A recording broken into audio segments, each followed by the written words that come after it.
అక్కడ ఏమాత్రం కూడా అభివృద్ధి నోచుకునే పరిస్థితి రాదు. ఇప్పుడే సీనియర్ మెంబర్ బుచ్చేశ్వరి గారు మాట్లాడినప్పుడు ఇండస్ట్రీ వస్తే ఎంప్లాయ్మెంట్ వస్తుంది. ఇండస్ట్రీస్ రావాలంటే పెట్టుబడులు రావాలి. అదే మాదిరిగా ఈరోజు నాగరిక ప్రపంచంలో అనేక విధాలుగా మనం అందరం నాలెడ్జ్ ఎకానమీకి వెళ్ళిపోతున్నాం. టెక్నాలజీని ఉపయోగించుకునే పరిస్థితికి వచ్చాం. దీనివల్ల ఎక్కడికక్కడ ఒక ప్రశాంతమైన వాతావరణం తేవాలంటే పటిష్టమైనటువంటి చర్యలు కూడా అవసరం. దీనికి బ్యాకింగ్ కూడా చట్టాలు అవసరం. అందుకే నాకు అనిపిస్తుంది ఈ రెండు చట్టాలు నేను 5 నెలల నుంచి చూస్తున్నాను అధ్యక్ష. లా అండ్ ఆర్డర్ నాకేం కొత్త కాదు. నేను ముఖ్యమంత్రిగా 14 సంవత్సరాలు ఉన్నా 15వ సంవత్సరం ఇది. దీనికంటే చాలా క్రిటికల్ పీరియడ్. ఏదైతే 95లో నేను ముఖ్యమంత్రి అయినప్పుడు హైదరాబాద్ చుట్టుపక్కలనే తీవ్రవాద సమస్య ఉండేది. హైదరాబాద్లో మత విద్వేషాలు, మత కలహాలు ఉండేటివి. రాయలసీమలో ముఠా కక్షలు ఉండేటివి. విజయవాడ లాంటి నగరాల్లో రౌడీజం ఉండేది. ఎక్కడికక్కడ ఆ రోజు చూస్తే అధ్యక్ష గల్లీకి ఒక రౌడీ తయారయ్యాడు. ఆ రోజు నేను ఒకటి ఆలోచించాను, ఈ రాష్ట్రంలో లా అండ్ ఆర్డర్ ఉంటే తప్ప పెట్టుబడులు రావు. ఆ రోజు నేను ఒక పక్కన ప్రజల్ని చైతన్యవంతులు చేశాను. నేను ఏ మీటింగ్కి పోయినా లా అండ్ ఆర్డర్ యొక్క విశిష్టత గురించి, అవసరాన్ని గురించి పదే పదే చెప్పేవాడిని. ఒక ఫ్యాక్షన్ వల్ల కుటుంబాలు ఏ విధంగా నాశనం అయిపోతున్నాయో వివరించి చెప్పేవాడిని. ఓసారి ఆ ప్రతిష్ట చూస్తే అధ్యక్ష, ఆ ఇంట్లో ఒకరిని చంపితే ఇంకా ఆ ఇంట్లో ఎవరైతే చనిపోయారో వాళ్ళందరూ ఒక ప్రతిజ్ఞ చేస్తారు. ఆడవాళ్ళు మగవాళ్ళతో ప్రతిజ్ఞ చేసి తిరిగి పెద్ద అయిన తర్వాత పిల్లలు వాళ్ళు చంపిన తర్వాతనే మనం వేరే పని చేయాలని ఒక పౌరుషాన్ని పెంచి పోషించేవాళ్ళు. ఆ రోజు కూడా నేను ఒకటే ఆలోచించాను అధ్యక్ష, తన మన ఏమాత్రం కూడా వివక్షత లేకుండా అందరినీ ఒకటిగా చూడాలనే ఉద్దేశం చూసి ఒకే ఏం పెట్టుకున్నాం. ఫ్యాక్షన్స్ పూర్తిగా అణిచివేయాలనుకున్నాం. నిర్మోహమాటంగా వ్యవహరించాం. పోలీస్ అధికారులు కూడా చాలా పటిష్టంగా పనిచేయడానికి ముందుకు పంపిస్తే నేను గర్వంగా చెప్పగలుగుతాను అధ్యక్ష, సమైక్య ఆంధ్రప్రదేశ్ నేను ముఖ్యమంత్రిగా ఉన్నప్పుడు ఏదైతే ఉక్కు పాదం ముఠా నాయకుల పైన పెట్టామో దానివల్ల ఈరోజు రాయలసీమలో ముఠాలు లేకుండా చేయగలిగామని చెప్పి కూడా నేను మీకు తెలియజేస్తున్నాను. నా ప్రాణానికి ప్రమాదం ఉందని తెలిసిన నేను ఆ రోజు ప్రజల కోసం పనిచేశాను. ఆ విధంగా చూస్తే మీరు మత కలహాలను కూడా కంట్రోల్ చేశాం. ఈరోజు హైదరాబాద్లో వేరే విషయాలు వస్తున్నాయి కానీ మత విద్వేషాలు చాలా వరకు కంట్రోల్ అయ్యే పరిస్థితి వచ్చింది అధ్యక్ష. ఇక్కడికి వస్తే అధ్యక్ష ఓసారి బాధ ఆవేదన ఇస్తుంది.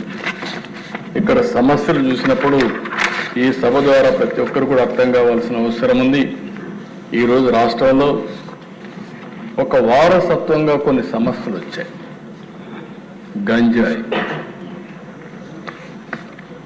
గడిచిన 5 సంవత్సరాలుగా దేశంలో ఎక్కడ గంజాయి దొరికినా దానికి మూలాలు ఎక్కడి నుంచి వచ్చాయంటే దానికి చిరునామాగా ఆంధ్రప్రదేశ్ వచ్చే పరిస్థితి వచ్చింది. విశాఖపట్నం అనే పరిస్థితికి వచ్చింది. చాలాసార్లు పోరాడాం. కడాన అధ్యక్ష ఏదైతే డ్రగ్స్ వస్తే ఆ డ్రగ్స్ ఇక్కడ అడ్రస్తో ఇంపోర్ట్ చేశారని ముండ్రా పోర్ట్లో తెలిస్తే తెలుగుదేశం పార్టీ ఆందోళన చేశాం, నిరసన తెలియజేశాం. నిరసన తెలియజేసిన పాపానికి తెలుగుదేశం పార్టీ పైన ఆఫీస్ పైన అటాక్ చేశారు. అంటే ఎక్కడికి పోతారో మనకు అర్థం కాని పరిస్థితి. 5 సంవత్సరాలు ఒక్కరోజు కూడా గంజాయి పైన లేకపోతే డ్రగ్స్ పైన సమీక్ష చేసిన సందర్భమే లేదు. ఎప్పుడైతే సమీక్షలు చేయలేదో, ప్రభుత్వం ఆలోచించలేదో, ఈ గంజాయి పండించే వాళ్ళకు స్వేచ్ఛ వచ్చింది, అమ్మే వాళ్ళు విపరీతంగా పెరిగిపోయారు. దీనివల్ల ఇది మీరు చూస్తే అధ్యక్ష, ఏదో మారుమూల ప్రాంతాల్లో కాకుండా ఇండ్ల దగ్గర కూడా గంజాయి పెంచే పరిస్థితికి వచ్చారు కొంతమంది. అంటే ఒక లెక్కలేనితనం వచ్చే పరిస్థితికి వచ్చింది, చాలా భయంకరంగా తయారైంది. అయితే అధ్యక్ష, ఈరోజు మనందరం గుర్తుపెట్టుకోవాల్సిన అవసరం ఉంది. ఎక్కడైతే గంజాయి ఉంటే గంజాయి తీసుకున్న వ్యక్తికి భార్యకు తల్లికి వ్యత్యాసం తెలియదు. ఆ విషయం మనం గుర్తుపెట్టుకోవాల్సిన అవసరం ఉంది. అలాంటివి ఇక్కడ జరిగే క్రైమ్స్ అన్నిటి కూడా మీరు చూడండి, ఎక్కడ ఏ క్రైమ్ జరిగినా దాని వెనకానగా వెళితే గంజాయి బ్యాచ్ అంటారు. ఆ నెట్వర్క్ కూడా దిశ నేను ఎప్పుడూ ఊహించలేదు. పగడ్బందీ నెట్వర్క్ తయారైంది. ఎక్కడి నుంచి వస్తుంది, ఏ విధంగా ట్రాన్స్పోర్ట్ చేస్తారు. ఈవెన్ కొన్ని అయితే మీరు చూస్తే మనం ఈ పార్సల్ సర్వీస్ వస్తూ ఉంటే అందులో కూడా విదేశాలకు కూడా పంపించే పరిస్థితికి వచ్చారు, విపరీతంగా వచ్చే పరిస్థితికి వచ్చారు. ఇంకో పక్కన దిశ మద్యం, నాసిరకం మద్యం రేట్లు పెంచేసిన దానివల్ల మళ్ళా వీళ్ళందరూ గంజాయి కడెక్ట్ అయ్యే పరిస్థితికి వచ్చారు. డ్రగ్స్ దిశ ఎక్కడ కాలేజీలు ఉంటే ఆ కాలేజీ పరిసరాల్లో కూడా వెళ్ళిపోయినాయి, కాలేజీ కూడా వెళ్ళిపోయినాయి. అంటే ఏ విధంగా ఇది పెనిట్రేట్ అయిపోయిందంటే, నేను ఎన్నికల ముందు చాలాసార్లు చెప్పాను, అన్ని సమస్యలు కంట్రోల్ చేయగలుగుతాం, లా అండ్ ఆర్డర్ కూడా కంట్రోల్ చేస్తాం. కానీ గంజాయికి అలవాటు పడి, డ్రగ్స్కి అలవాటు పడి అడిక్ట్ అయిన వాళ్ళు మాత్రం మార్చాలంటే చాలా టైం పడుతుంది. కొన్నిసార్లు మనం మార్చలేకపోతాం అని కూడా నేను చాలాసార్లు చెప్పాను. ఇది యథార్థం. అలాంటి సందర్భాలు కొన్ని మన రాష్ట్రంలో వచ్చాయంటే ఇదొక దురదృష్టం, దౌర్భాగ్యం అని చెప్పి కూడా నేను మీకు తెలియజేస్తున్నాను. ఇంకొక పక్కన దిశ, దీనికి అడిషనల్గా సోషల్ మీడియా తయారైంది. అంటే ఈ సోషల్ మీడియాలో కూడా నియంత్రణ అవసరం. మన పిల్లల్ని మనం కాపాడుకోవాలి, భావితరాలకు అందించాల్సిన బాధ్యత మన పైన ఉంది. ఒక పక్కన తెలుగు జాతి ప్రపంచంలోనే ఒక అగ్రజాతిగా తయారవుతున్న ఆనందపడుతున్నాం. ఇంకో పక్క ఈ రాష్ట్రంలో ఉండే మన పిల్లలు సర్వనాశనం అయిపోయే పరిస్థితికి వచ్చారని బాధపడుతున్నాం. ఉదాహరణకు మీరు చూస్తే అమెరికాలో దిశ తలసరి ఆదాయం భారతీయులది $1,20,000. అందులో 35% తెలుగువారు ఉన్నారు. ఇంకో పక్కన దిశ ఇక్కడుండే మన తలసరి ఆదాయం $3,000, $3,000. అంటే దగ్గర 40 రెట్లు ఎక్కువగా ఇక్కడ పుట్టిన వాళ్ళు అమెరికాకి వెళ్ళి అక్కడ పనిచేసి నాలెడ్జ్ ఎకానమీలో 40 రెట్లు ఎక్కువ ఆదాయం సంపాదించే పరిస్థితికి వచ్చారు. అమెరికాలో ఉండే అమెరికన్స్ తలసరి ఆదాయం $60,000. అంటే మనలో సగం. శక్తి ఉంది, సామర్థ్యం ఉంది. అదే సమయంలో దీన్ని సద్వినియోగం చేసుకోవాల్సిన బాధ్యత మనందరిపైన ఉంది. ఇంకో పక్క నిన్నే చూస్తే అది చూసినప్పుడు నాకు ఆనందం, మళ్ళీ ఇవన్నీ చూస్తే బాధ. నిన్న చూస్తే అమెరికాకు పోయిన వాళ్ళు 23-24లో 3,30,000 మంది వెళ్ళారు భారతదేశం నుంచి. అందులో 1,86,000 మంది, అంటే 56% తెలుగు వాళ్ళు వెళ్ళారు భారతదేశం మొత్తం. 65,000 కోట్ల రూపాయలు ఖర్చు పెడుతున్నారు చదువు మీద. ఒక్క సంవత్సరం ఇక్కడి నుంచి పోయిన వాళ్ళు ఖర్చు పెట్టే డబ్బులు చూస్తే 60,000 కోట్ల రూపాయలు చదువు మీద ఖర్చు పెట్టి నాలెడ్జ్ ఎకానమీలో దూసుకుపోయే పరిస్థితికి వచ్చారు. కానీ ఇక్కడికి వస్తే దిశ ఎక్కడ చూసినా సోషల్ మీడియాలో చూస్తే వల్గారిటీ, అది చూస్తే బాధ. ఒకరిద్దరి పైన కాదు దిశ, అందరిపైన ఇదే వార్తలు రాసే పరిస్థితికి వచ్చారు. అధ్యక్ష, ఈరోజు మీరు చూసినప్పుడు ఓసారి ఎంత బాధ వేస్తుందంటే, ఒక బాధ్యత కలిగిన రాజకీయ నాయకుడు ఎవరైనా కావచ్చు, ఏదైనా ఒకప్పుడు నేను చూస్తే ఒక చిన్న విషయం విమర్శ వచ్చిందంటే చాలా కాన్షియస్గా ఉండేవాళ్ళం.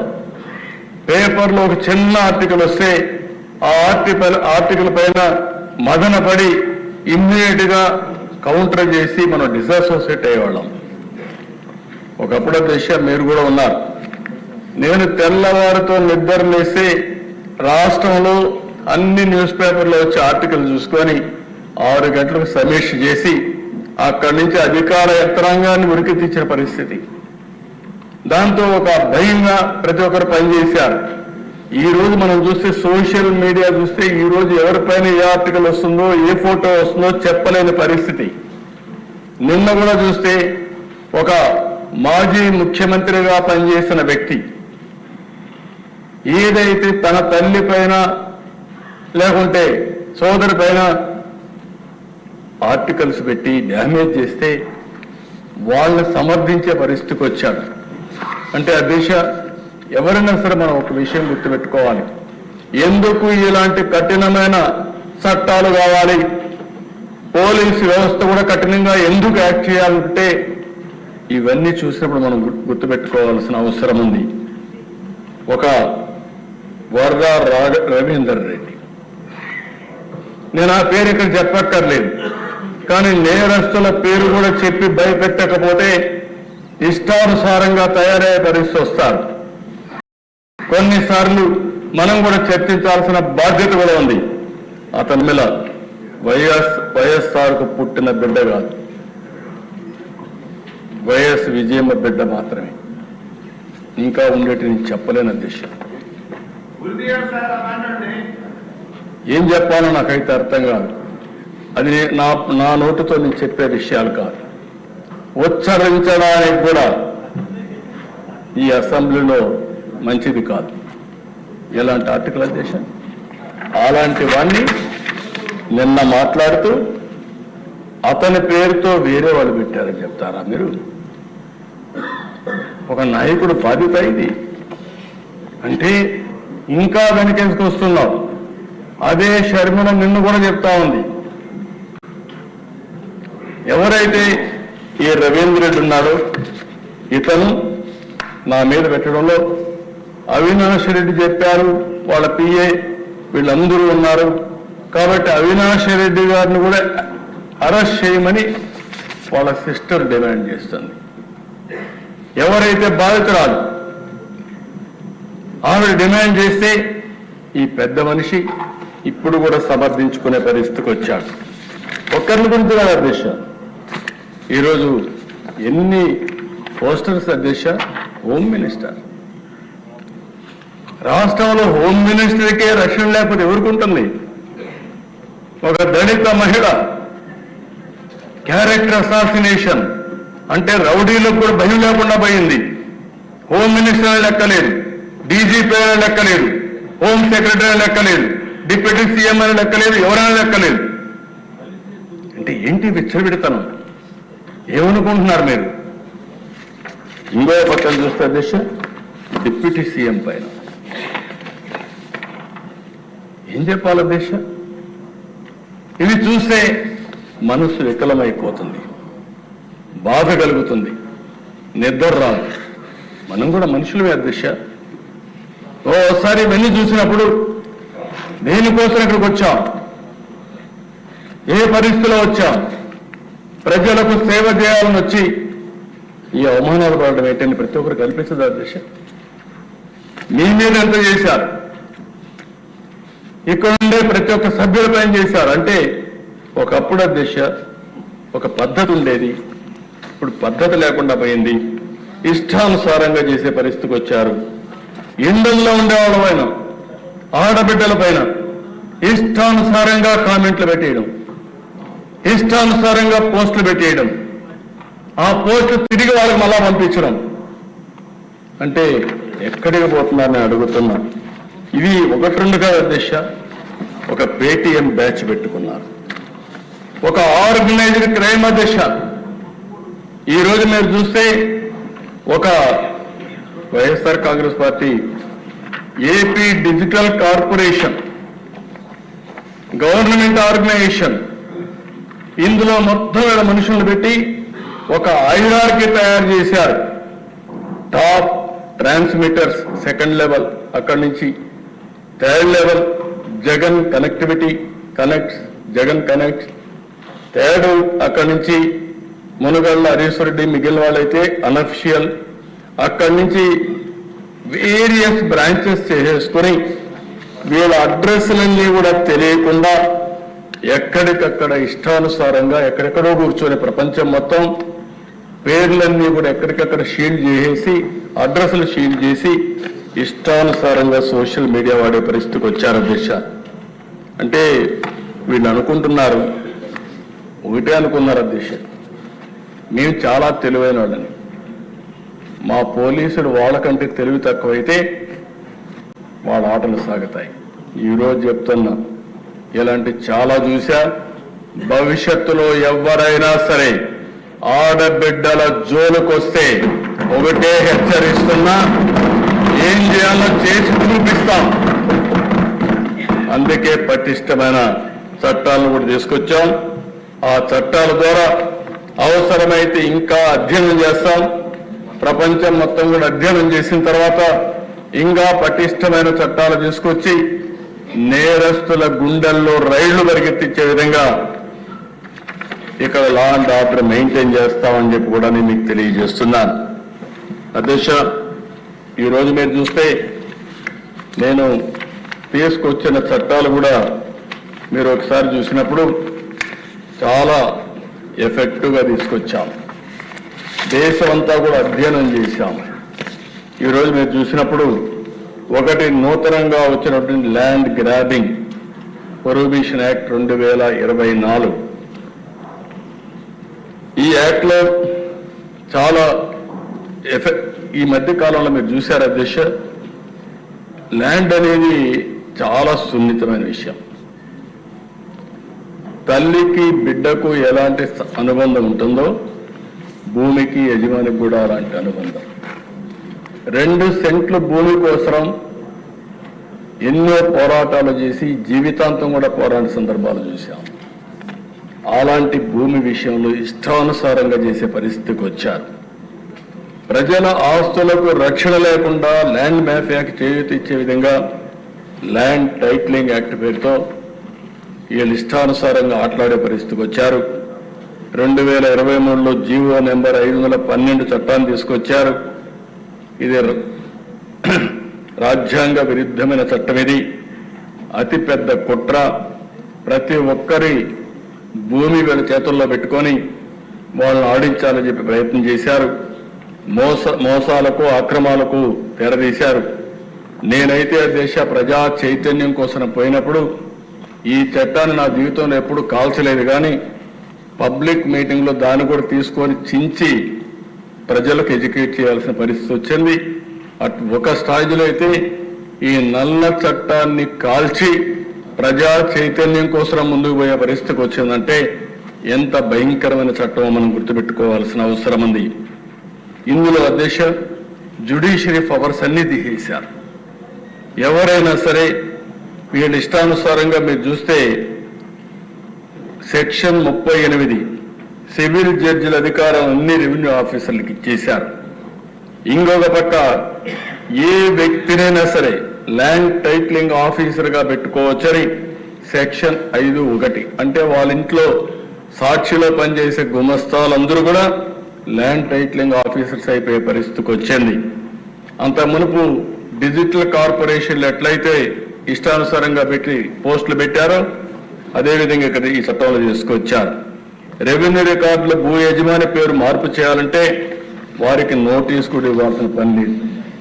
ఏదైనా జరిగితే హైకోర్టుకు పోవాలి. మామూలు వ్యక్తి ఏదైనా జరిగితే హైకోర్టుకు పోవాలనే పరిస్థితి వస్తే ఎక్కడైనా సాధ్యమని నేను అడుగుతున్నాను. ఇంకో పక్కన దేశ ఇక్కడ సెక్షన్ 5 టైటిల్ రిజిస్ట్రేషన్ ఆఫీసర్ నియామకం గురించి ఏ వ్యక్తులైనా టీఆర్ఓగా నియమించుకోవచ్చని చెప్పే పరిస్థితికి వచ్చారు. సెక్షన్ 11 ప్రకారం టైటిల్ రిజిస్టర్లో పేరు చేర్చే వ్యవహారంపై తలెత్తే వివాదంపై LTPO ఇచ్చిన ఉత్తర్వులపై హైకోర్టు మాత్రం ఎంక్వైరీ చేస్తుందని పెట్టే పరిస్థితికి వచ్చారు. ఇవన్నీ చూసిన తర్వాత ఆ రోజు హామీ ఇచ్చిన తర్వాత నేను మొట్టమొదటిసారిగా ముఖ్యమంత్రి అవతాన్ని సంతకం పెట్టి ఈ చట్టాన్ని రద్దు చేశాం. చట్టాన్ని పూర్తిగా చేసే పరిస్థితికి వచ్చాం.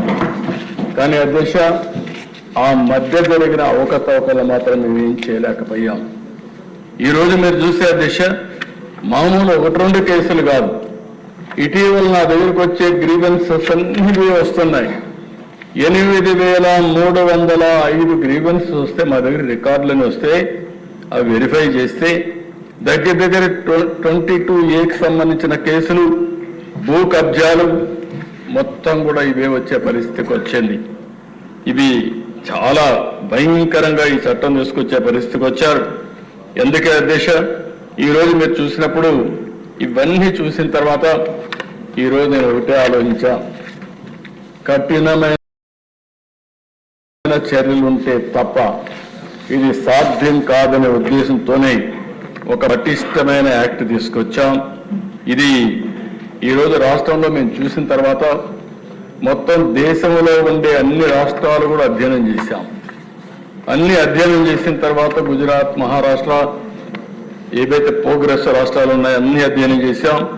అధ్యయనం చేసిన తర్వాత ఈ చట్టం తీసుకొచ్చాం. ఈ చట్టంలో ఎక్కడైనా సరే గ్రామీణ ప్రాంతాల్లో, పట్టణ ప్రాంతాల్లో ఎక్కడ భూమి కబ్జా చేసినా ఈ చట్టం అమలవుతుంది. ఈ చట్టం దానికి అప్లికేషన్ అవుతుందని చెప్పి కూడా నేను మీకు తెలియజేస్తున్నా. ఇంకో పక్క ఓల్డ్ యాక్ట్ 82, ఇది న్యూ యాక్ట్ 2024. ఇందులో చూస్తే ఓల్డ్ యాక్ట్ లో land grabbing and land grabber limited to unauthorised occupancy వరకే ఉంది. ఈ చట్టంలో మీరు చూస్తే expanded definitions include illegal tenancies, unauthorized structures, financial abettors, and intimidation tactics. ఇవన్నీ కూడా తీసుకొచ్చాం. Land grabbing means every activity of land grabber to occupy or attempt to occupy with or without the use of force, threat, intimidation, and deceit or any land shall be construed accordingly. The words attempt to occupy are added to the definition of land grabbing. Attempt చేసిన, ప్రయత్నాలు చేసిన, బెదిరించిన వాళ్ళు కూడా ఈ act కింద వస్తారు. అది ప్రూవ్ అయితే ఈ యాక్ట్ అప్లికబుల్ అవుతుందని చెప్పి కూడా నేను మీకు తెలియజేస్తున్నా. ప్రీవియస్ గా అధ్యక్ష burden of proof, burden initially on the prosecution to prove land ownership, then an accused for lawful possession. Ippudu adesha the burden of proving that the land has not been grabbed lies with the alleged land grabber. ఎవరైతే land grabber పైన case పెడితే ఆయన prove చేసుకోవాలి, నేను ఈ land కబ్జా చేయలేదని అతను ప్రూవ్ చేసుకోవాలి తప్ప గవర్నమెంట్ ప్రూవ్ చేయడం కాదు. అది కూడా తీసుకొచ్చాం. ఇంకో పక్కన దేశ పెనాల్టీ, ఆ రోజు 6 సంవత్సరాల లోపల అంటే బెయిల్ తీసుకోవచ్చు. అదే మరిగా 5,000 రూపాయల ఫైన్. ఈరోజు దిశ 10-14 సంవత్సరాలు. ఒకసారి ల్యాండ్ గ్రాబింగ్ చేస్తే మాత్రం ఇంకా బయటకు వచ్చే పరిస్థితి ఉండదు. కబద్దార్ జాగ్రత్తగా ఉండమని హెచ్చరిస్తున్నాం. అదే మరిగా దిశ ఇంకొక పక్కన ఫైన్ అయితే equivalent to the market value of grabbed land. Land పోతుంది, చట్ట ప్రకారం జైలు పోయే పరిస్థితి వస్తుంది. ఇంకో పక్కన దిశ పబ్లిక్ ప్రాసిక్యూటర్స్, అప్పుడైతే నో డెడికేటెడ్ పబ్లిక్ ప్రాసిక్యూటర్స్ పెట్టలేదు, ఇప్పుడు డెడికేటెడ్ పబ్లిక్ ప్రాసిక్యూటర్స్ ని పెడుతున్నాం. అప్పుడు స్పెషల్ కోర్ట్స్ కూడా చూస్తే ట్రిబ్యునల్స్ పెట్టాం, అవి కాలయాపన జరిగింది. ఇప్పుడు అట్లా కాకుండా ఎక్కడికక్కడ ప్రత్యేకమైన కోర్టులు పెడతాం. కోర్టులు పెట్టి ఇంకో పక్కన దిశ అప్పుడు టైం కూడా పైకి కిందికి తిప్పేవాళ్ళు. ఇప్పుడు నిర్దిష్టమైన టైం 6 నెలలు పెట్టి ఆ కేసుని ట్రయల్స్ రెగ్యులర్ గా చేసి ఎవరైతే ల్యాండ్ గ్రాబింగ్ చేశారో వాళ్ళని పనిష్ చేయడమే కాకుండా పరిష్కారం చేసే మార్గం కూడా తీసుకొస్తున్నామని చెప్పి కూడా నేను మీకు తెలియజేస్తున్నా. అదే సమయంలో ఇంకో పక్క కాంపన్సేషన్ రెస్ట్రిక్షన్ మునిపే చెప్పాను.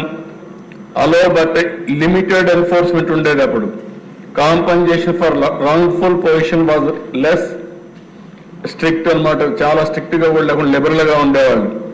ఈసారి చట్టం మీద పెట్టాం, ensures market value compensation and property restoration. Property తీసుకుంటాం, మార్కెట్ వాల్యూ ప్రకారం కాంపన్సేషన్ ఫైన్ కట్టాల్సి వస్తుంది. అదే మరి ప్రొసీజర్ ఫ్లెక్సిబిలిటీ. ముందుసారి మీరు చూస్తే existing civil and criminal codes limiting procedure adaptability ఉండేటివి. ఈసారి అది కాకుండా ఓన్ ప్రొసీజర్స్ కూడా స్పెషల్ కోడ్స్ అడాప్ట్ చేస్తారు. న్యాయం చేయడం కోసం అన్ని విధాల ముందుకు పోతారని చెప్పి నేను మీకు తెలియజేస్తున్నా. Police authority basic authorisation for public investigations without specific oversight ఉండేటివి. ఈసారి చాలా పగడ్బందీగా, ఎందుకంటే ఇన్ని పవర్స్ ఇచ్చాం కాబట్టి జిల్లా కలెక్టర్ పర్మిషన్ తీసుకొని ఎస్పీ కానీ వీళ్ళంతా ముందుకు ప్రొసీడ్ అవుతారు. ఒక డిఎస్పీ కంటే పైనుండే ఆఫీసర్ని పెట్టి ఇన్వెస్టిగేషన్ చేయడం, అక్కడి నుంచి ప్రాసిక్యూషన్ చేయడం జరుగుతుందని చెప్పి కూడా నేను మీకు తెలియజేస్తున్నా. ఇంకో పక్కన ఈసారి మొత్తం డెడికేటెడ్ కమిటీస్ పబ్లిక్ ప్రాసిక్యూటర్స్ ని పెట్టాం. ప్రతి ఒక్క కేసుకు కూడా పబ్లిక్ ప్రాసిక్యూటర్ని పెట్టి పగడ్బందీగా చట్టాన్ని అమలు చేసి ఎవరైనా సరే ఇది కానీ ఉల్లంఘిస్తే చాలా ఫర్మ్ గా యాక్ట్ చేస్తున్నామని చెప్పి కూడా నేను మీకు తెలియజేస్తున్నా. రెండో యాక్ట్ దిశ, ఇవన్నీ చేయాలంటే ఇంకా కూడా చాలా సమస్యలు ఉన్నాయి రాష్ట్రంలో. పీడీ యాక్ట్ కూడా పదును పెడుతున్నాం. నేను ఈ విషయం మీరందరికీ కూడా ఎందుకు చాలా గట్టిగా చెప్తున్నానంటే ప్రజలకు కూడా అర్థం కావాల్సిన అవసరం ఉంది. ఇప్పుడే కొంతమంది మాట్లాడుతూ ఉంటున్నాను, విన్నప్పుడు ఒక లెక్కలేనితనం వచ్చింది. ఏం చేసినా జరిగిపోతుందని ఒక అలవాటు అయిపోయింది. మెంటల్ గా కూడా ప్రిపరేషన్ అయ్యారు. అలాంటి సమయంలో పగడ్బందీగా చట్టం ఉంటే తప్ప, పనిష్మెంట్ కూడా అదే మోతాదులు ఉంటే తప్ప వీళ్ళు భయపడే పరిస్థితి రాదు. అందుకే పీడీ యాక్ట్ కూడా పదును పెట్టాం. తెలంగాణ, తమిళనాడు, మహారాష్ట్ర, గుజరాత్ కూడా స్టడీ చేశాం. అక్కడ ఉండే చట్టాన్ని అంతా తీసుకుని ఏవేవి పీడీ యాక్ట్ లో పెట్టగలుగుతాం ఎన్ని పెట్టాం. ఇందులో కూడా మీరు చూస్తే అధ్యక్ష చాలా విషయాలు ఈరోజు మీరు చూసినప్పుడు స్పూరియస్ సీడ్స్ అఫెండర్స్, కల్తీ విత్తనాలు అమ్మేస్తున్నారు, రైతులు మోసపోతున్నారు. చెప్తే వీళ్ళు ఏమాత్రం కూడా పట్టించుకోకపోతే అవి కూడా తీసుకొచ్చుకున్నాయి. Insecticide offenders, fertilisers offender, food adulteration offenders, fake document offenders, scheduled commodities offenders.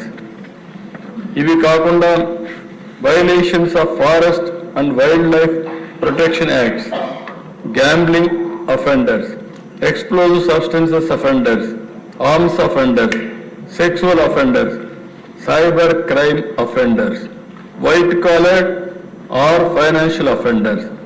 Final గా దిశ రైస్ స్మగ్లింగ్ కూడా ఇప్పుడే యాడ్ చేయమన్నాం, అది కూడా యాడ్ చేశారు. ఇసుక కూడా మాఫియా తయారైతే వాళ్ళపైన కూడా పీడీ యాక్ట్ పెడతాం. దీన్ని కూడా ఆ సబ్జెక్ట్ కూడా ఇందులో ఇంక్లూడ్ చేస్తున్నాం అని చెప్పి కూడా నేను మీకు తెలియజేస్తున్నాను. ప్రభుత్వం నేను ఒకటే అందరినీ కోరుతున్నా, ఈరోజు మనందరం కూడా గుర్తుపెట్టుకోవాల్సిన అవసరం ఉంది. లా అండ్ ఆర్డర్ మెయింటైన్ చేస్తేనే భవిష్యత్తులో ఈ రాష్ట్రానికి పెట్టుబడులు వస్తాయి. అన్నింటికంటే ముఖ్యంగా అధ్యక్ష టూరిజం. ఎక్కడన్నా టూరిజం రావాలంటే ఈ రాష్ట్రంలో భద్రత లేదని అభిప్రాయం వస్తే ఏ ఒక్కరు కూడా టూరిజం రారు. మొన్న చూస్తే అధ్యక్ష మేము ఆ రోజు చాలా బాధపడ్డాం. ఎక్కడో విదేశాల నుంచి ఒక మహిళ వస్తే నెల్లూరు జిల్లాలో ఆ అమ్మాయి పైన కిడ్నాప్ చేసి చాలా అసభ్యంగా ప్రవర్తిస్తే ఆ అమ్మాయిని రక్షించాలంటే పెద్ద కష్టమయ్యే పరిస్థితి వచ్చింది. ప్రభుత్వం పట్టించుకున్న దాఖలాలు లేవు.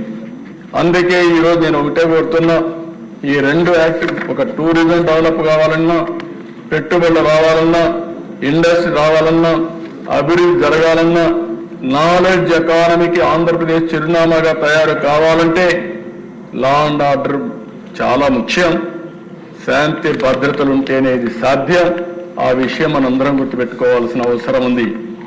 నిన్న మొన్న మనం మాట్లాడాం, ఏదో మనల్ని అవమానించారనే ఉద్దేశంతో మనం మాట్లాడడం లేదు. కానీ ఈరోజు మనం ఆలోచించేది రాష్ట్ర భవిష్యత్తు కోసం ఆలోచిస్తున్నాం. రేపు మళ్ళీ నేను ఒకసారి స్వర్ణాంధ్రప్రదేశ్ విజన్ 2047 డాక్యుమెంట్ కూడా మీ ముందర పెడుతున్నాను. ఇప్పటికే చాలా చర్చలు చేశాం. రాష్ట్రాన్ని ఒక అగ్ర రాష్ట్రంగా తయారు చేయడానికి, ప్రపంచంలోని నాలెడ్జ్ ఎకానమీకి చిరునామాగా ఆంధ్రప్రదేశ్ తయారు కావడానికి మనందరంగా ఆలోచిస్తే ఇది సాధ్యం. అది సాధ్యం కావాలంటే లా అండ్ ఆర్డర్ చాలా ముఖ్యమని చెప్పి మీకు తెలియజేస్తున్నాం. ఒక పక్క పోలీసు వ్యవస్థను ప్రక్షాళన చేస్తున్నాం. తప్పులు చేసిన వారిని ఎవరిని వదిలిపెట్టడం లేదు. ఇప్పటికే మీరు చూశారు, కొంతమంది సీనియర్ ఆఫీసర్స్ వాళ్ళకుండే అధికారాన్ని ఉపయోగించుకొని ఇష్టానుసారంగా చేసి పోలీసు వ్యవస్థకి మచ్చ తీసుకొచ్చే పరిస్థితికి వచ్చారు. అలాంటి వాళ్ళని సస్పెండ్ చేశాం, యాక్షన్లు తీసుకుంటున్నాం, లాజికల్ గా తీసుకెళ్తాం. నేను ఒకే ఒక విషయం చెప్తున్నది, ఏ వ్యక్తి అయినా సరే అవకాశం ఉందని చట్టాన్ని చేతికి తీసుకొని ఇష్టానుసారంగా ప్రవర్తిస్తే ఎవరిని ప్రభుత్వం ఉపేక్షించదని చెప్పి మరొకసారి మీ ద్వారా రాష్ట్ర ప్రజలందరికీ తెలియజేస్తున్నా. ఒక పక్క తప్పు చేసిన ఆఫీసర్ను కూడా ప్రక్షాళన చేస్తున్నాయి. ఇంకో పక్కన ఇప్పుడే ముచ్చేతూరి గారు మాట్లాడుతూ ఒక మాట అన్నారు, టెక్నాలజీ వచ్చింది, పటిష్టంగా ఉపయోగించండి. అదే మాదిరిగా టెక్నాలజీ ఒకటే సరిపోదు. పోలీస్ ఆఫీసర్స్ లో కూడా పోలీస్ స్టేషన్ దగ్గర నుంచి కింది స్థాయి నుంచి ప్రజల్లో కూడా పోలీసుల్లో కూడా ప్రో పీపుల్ పోలీసింగ్ తయారు చేయాలి. ప్రజాహితం కోసం పనిచేయాలి. దాన్ని ఏ విధంగా చేయాలో చేయమని చెప్పి అడిగారు. తప్పకుండా ఒకప్పుడైతే మనం చాలా తర్పిదిచ్చి పోలీసు వ్యవస్థను చూస్తే, నేనైతే ఆ రోజు బాడీ ఓర్న్ కెమెరాస్ పెట్టాం. బాడీ ఓర్న్ కెమెరాస్ పెట్టిన ముఖ్యమైన ఉద్దేశం, పోలీసులు బయట వస్తే ఆ కెమెరాలో అవతల వాళ్ళు ఏం మాట్లాడతారు, ఈ పోలీసులు ఏం మాట్లాడతారు, రెండు కూడా కంట్రోల్ రూమ్కి వెళ్ళేటివి. ఎప్పటికప్పుడు మానిటర్ చేసుకోవడానికి ఉండేది. ఎవరు బూతులు మాట్లాడుతున్నారు, ఎవరు హైహ్యాండ్గా ఉన్నారు అనే విషయాలు ఎప్పటికప్పుడు మానిటర్ చేసేవాళ్ళం. ఈరోజు దిశ పోలీస్ వ్యవస్థని స్ట్రెంగ్త్ కూడా చేస్తాం. వాళ్ళని కూడా గౌరవించాల్సిన అవసరం ఉంది. అలాంటి పోలీస్ వ్యవస్థ కోసం ఒకప్పుడైతే మీరు చూస్తే 61,000 మంది 6,100 మంది పోలీస్ కానిస్టేబుల్ని రిక్రూట్ చేయాలని ఒక కార్యక్రమం పెట్టుకున్నాం. ఇది కూడా రిక్రూట్ చేస్తాం. పోలీసులు కొంతమంది అయితే శని ఆదివారాలు కూడా సెలవు లేకుండా పండుగల పూట కూడా పనిచేస్తూ హెవీ డ్యూటీ చేసే పరిస్థితి వచ్చారు. దాని నుంచి ఏ విధంగా ఇది చేయాలో చేస్తామని చెప్పి కూడా నేను మీకు తెలియజేస్తున్నా. పెండింగ్ డ్యూస్ అన్ని అధ్యక్ష మీరు చూస్తే దగ్గర ఒక 60 కోట్ల రూపాయలు ఒక అప్పులు బకాయిలు ఉంటే అవన్నీ రిలీజ్ చేశాం. సీసీటీవీ కెమెరాలకి కనీసం ఉపయోగించుకోలేని పరిస్థితి, కరెంటు ఛార్జీలు కట్టలేని పరిస్థితి, సర్వేలెన్స్ కెమెరాస్ అన్ని మూలపడేసే పరిస్థితి వచ్చారు. అవన్నీ కూడా ఈరోజు మళ్ళీ ఏ విధంగా వాడడం కోసం ముందుకు పోతున్నాం. ఇంకో పక్కన మోడర్నైజేషన్ ఆఫ్ పోలీస్ ఫోర్స్ 61 కోట్ల రూపాయలు అక్టోబర్లో రిలీజ్ చేశాం. ఇంకో పక్కన గవర్నమెంట్ ఆఫ్ ఇండియాకి పంపించాం. 99 కోట్ల రూపాయలు వాళ్ళు ఇవ్వడానికి సిద్ధంగా ఉన్నారు. అది కూడా తీసుకొచ్చి పోలీస్ ఫోర్స్ని మోడర్నైజ్ చేస్తామని చెప్పి కూడా నేను మీకు తెలియజేస్తున్నాను. కడాన దిశ పోలీసు వెహికల్స్ కూడా నడిచే పరిస్థితి లేకుండా చేశారు. వేరే వాళ్ళ దగ్గర పోలీసు వాహనాలు తీసుకోవాల్సిన పరిస్థితి వచ్చింది. ముఖ్యమంత్రి టూరు పోతే వెహికల్స్ లేకుండా ప్రైవేట్ వెహికల్స్ పెట్టుకొని బలవంతంగా లాక్కునే పరిస్థితికి వచ్చారు. వాళ్ళు కూడా ఫోర్స్ ఎక్కడ దొరికితే అక్కడ కారు కబ్జాలు చేయడం, ఇలాంటివన్నీ చేసి ప్రతిష్ట పూర్తిగా దెబ్బతీశారు. అందుకే ఆలోచించాం 2,812 కొత్త వాహనాలకు 280 కోట్ల రూపాయల డబ్బులు శాంక్షన్ చేశాం. ఎక్కడా రాజీ పడడం లేదు. ఇంకో పక్కన దిశ పోలీసు వాహనాలకి 4 వీలర్కి వీళ్ళు ఇచ్చే పెట్రోల్ చాలకపోతే వీళ్ళు వేరే వాళ్ళపైన ఆధారపడే పరిస్థితి వచ్చారు. అందుకే 150 లీటర్లుంటే దాన్ని 300 లీటర్లు చేశాం. 2 వీలర్కి 25 లీటర్లుంటే 50 లీటర్లు చేశాం. ఏ పోలీస్ ఆఫీసర్ కూడా వేరే వాళ్ళపైన ఆధారపడకుండా ఒక నీతిగా నిజాయితీగా ఉండే విధంగా డ్యూటీ చేసే విధంగా ముందుకు పోతామని చెప్పి కూడా నేను మీకు తెలియజేస్తున్నా. పోయిన గవర్నమెంట్ అధ్యక్ష దగ్గర 859 కోట్ల రూపాయలు పోలీసులు కూడా బకాయిలు పెట్టారు. ఎస్ఎల్ఎస్ కానీ, ఏఎస్ఎల్ఎస్ కానీ, జీపీఎఫ్ కానీ, ఏపీజీఎల్ఏ కానీ ఇవన్నీ పెండింగ్ పెట్టే పరిస్థితికి వచ్చారు. ఎందుకంటే వీళ్ళ కష్టాలు నాకు తెలుసు. ఫేజ్డ్ మేనర్ వీలైనంత తొందరలో ఆ డబ్బులు రిలీజ్ చేస్తామని ఈ సభాముఖంగా వారికి హామీ ఇస్తున్నాను అధ్యక్ష. మొన్నే అధ్యక్ష వెల్ఫేర్ ఫండ్ కింద మొన్నే 20 కోట్ల రూపాయలు పోలీసులకు రిలీజ్ చేశామని చెప్పి కూడా నేను మీకు తెలియజేస్తున్నా. ఇంకో పక్కన నేను హైదరాబాద్ లో ఉన్నప్పుడు ఆ రోజు సమైక్య ఆంధ్రప్రదేశ్లో ఒక పోలీస్ మెమోరియల్ మనం చేయాలంటే అక్కడ ఒక మార్టియర్స్ డే జరుపుకోవాలంటే గోషామహల్ పోయేవాళ్ళం. ఇలాంటి ప్లేస్ కూడా లేకుండా పోయే పరిస్థితి వచ్చింది. మొన్నే అనౌన్స్ చేశా ఒక 5 ఎకరాల భూమి రాజధానిలో ఇస్తాం, నెక్స్ట్ ఇయర్ నుంచి ఇక్కడనే మనం జరుపుకుంటామని చెప్పి కూడా చెప్పాను. అందుకని పోలీసు మార్టియర్స్ మెమోరియల్ డే కూడా ఒక గ్రౌండ్ ఇస్తామని చెప్పి కూడా నేను మీకు తెలియజేస్తున్నా. ఇది కాకుండా దేశ ప్రతి ఒక్క జిల్లాకి ఒక సైబర్ పోలీస్ స్టేషన్ పెడుతున్నాం. నేను ఒకటే చెప్తున్నాను, ఎవరైనా సరే మీరు సైబర్ లాలో తెలివైన వాళ్ళని ఏమైనా చేస్తామని ప్రపంచంలో ఎక్కడైనా సరే మేము పెట్టగలుగుతాం. పెట్టిన తర్వాత మీరు వెరిఫై చేసుకోలేరు, మేము డ్యామేజ్ చేస్తాం అని సవాలు విసిరితే చెప్తున్నా. మీకంటే తెలివైన వ్యవస్థగా పోలీసు వ్యవస్థను తయారు చేస్తాం. ప్రపంచంలో ఉండే బెస్ట్ సైబర్ ఎక్స్పర్ట్స్ పెట్టుకుంటాం. ఎక్కడ నువ్వు పెట్టినా, ప్రపంచంలో ఎక్కడి నుంచి పెట్టినా నిన్ను తీసుకొచ్చి ఇక్కడ జైల్లో పెట్టే బాధ్యత ఈ ప్రభుత్వం తీసుకుంటుంది, గుర్తుపెట్టుకోమని హెచ్చరిస్తున్నాను.